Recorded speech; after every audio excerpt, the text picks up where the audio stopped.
मेरी कहानी का नाम है बरसों मेघा बरसों रे। एक भीगा भागा सा एहसास देने वाली ये कहानी मैं की शैली में लिखी गई है। उम्मीद है आप लोगों को पसंद आए। तो कहानी कुछ इस तरह से है।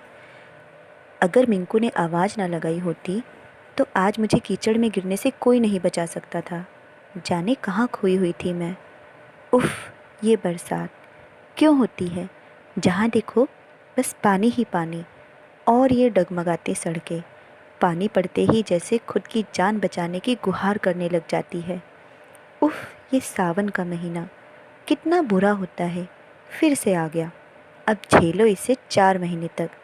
ना कोई समय, ना कोई अवसर, बस शुरू हो जाती है ये बरसात टप टप टप टप। यही सब सोचते हुए मुझे पता ही नहीं चला कि कब सड़क के किनारे के बड़े से गड्ढे की कीचड़ ने अपने आगोश में लेने के लिए अपनी दोनों बाहें फैला दी। लेकिन मिंकू ने उसका ये सपना आज भी पूरा नहीं होने दिया। मम्मी, मम्मी, मिंकू ऐसे चिल्लाता हुआ आया जैसे बारिश की पहली बूंद को देखकर मोर। उसकी मैडम ने भी शिकायत का तीर छोड़ते हुए कहा, देखिए, छुट्टी 12:30 बजे होती है, आज आप पूरा 45 मिनट लेट है। I am sorry ma'am, but आज की ये बरसात तो आपने देखी ही होगी। जिस रास्ते से मैं रोज़ आती थी वो आज पूरा का पूरा ही पानी में डूबा हुआ है। मुझे दूसरे रास्ते से आना पड़ा, जो एक तो लंबा है और आज वहाँ बहुत भीड़ है। मैंने अपनी दुविधा उन्हें सुनाई। It's okay but please be careful for next time, कहकर अपना पर्स उठाकर वे वहाँ से पिंजरे से निकले पंछी की भांति फुर्र हो गई। अब मिंकू की शिकायतों की लिस्ट तो शुरू होनी ही थी। स्कूल से घर आते हुए उसने ना जाने कितनी बार मेरा यह अक्षम्य अपराध दोहराया।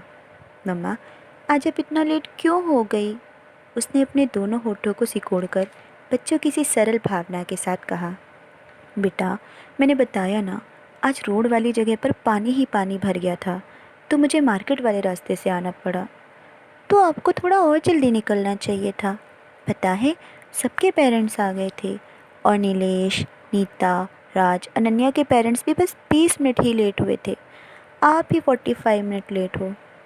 आपको कैसे मालूम वो 20 मिनट ही लेट थे? मिस उनको बता रही थी तो मैंने सुन लिया था। फिर अपने हाथ से मेरी उंगली पकड़ते हुए उसने कहा, पापा को ही फ़ोन कर देते आप। उनका ऑफिस तो मेरे स्कूल से ज़्यादा दूर नहीं है। मिंकू की ये बात सुनकर बादलों में कड़कती बिजली का सारा करंट जैसे मेरे ही भीतर घुस गया। फिर भी इस प्रवाह को अपने भीतर समेटते हुए मैंने उससे कहा, सॉरी बेटा, आगे से ऐसा नहीं होगा। मम्मा अब 5 मिनट भी लेट नहीं होंगी, चाहे कितनी भी बारिश क्यों ना हो। घर पहुंची तो बस खुद पर ही उबल पड़ी। क्यों मिंकू की बात पर गुस्सा आ गया? उसकी क्या गलती है? उसके लिए तो मम्मा पापा दोनों एक ही है, अलग कहाँ है। मिंकू जब सोया तो मुझे नींद ही नहीं आई। रोज़ अपने पापा को याद कर एक बार तो उसकी नन्ही नन्ही पलकें भीगी जाती है। उस पर भी उसे यह पता ही नहीं होता कि अपने पापा की याद में वो रो रहा है। खिड़की से बाहर झाँका तो नज़रें वहीं टिक गई। बारिश फिर शुरू हो गई। नन्ही नन्ही ये बूंदें, जैसे बादल एक साथ सहस्रों बाणों की वर्षा कर तन मन को भिगो रहा हो और ये प्यासी धरती उसके स्नेह रस से स्वयं को तृप्त कर रही हो। बरसात का यही मौसम, यही हवा, यही बूंदें कभी जो दिल के तारों को झंकृत कर देती थी, आज क्यों यही इतनी दुश्मन लगने लगी है। कितना सुहाना समय था। ऐसी ही बरसात थी उस दिन भी, जब कॉलेज के स्टैंड पर खड़ी मैं बस का इंतज़ार कर रही थी। एक एक कर सभी वहाँ से चले गए, परंतु मेरी बस का कोई अता पता नहीं था। और छतरी, उसने तो हवा के एक तेज़ झोंके में ही अपना दम तोड़ दिया था।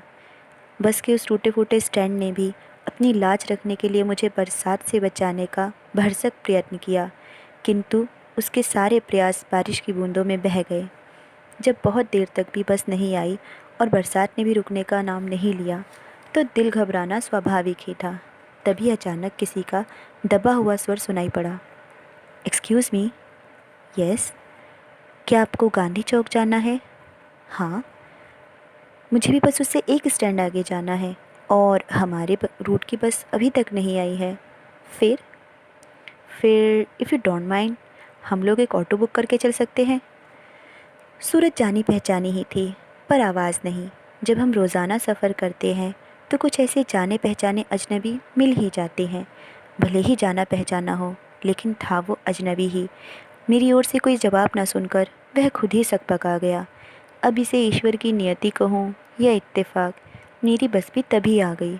इस अजनबी के साथ कुछ पल का सफ़र तय करना ही था, किंतु क्या पता था यही सफ़र हम सफ़र बन जाएगा।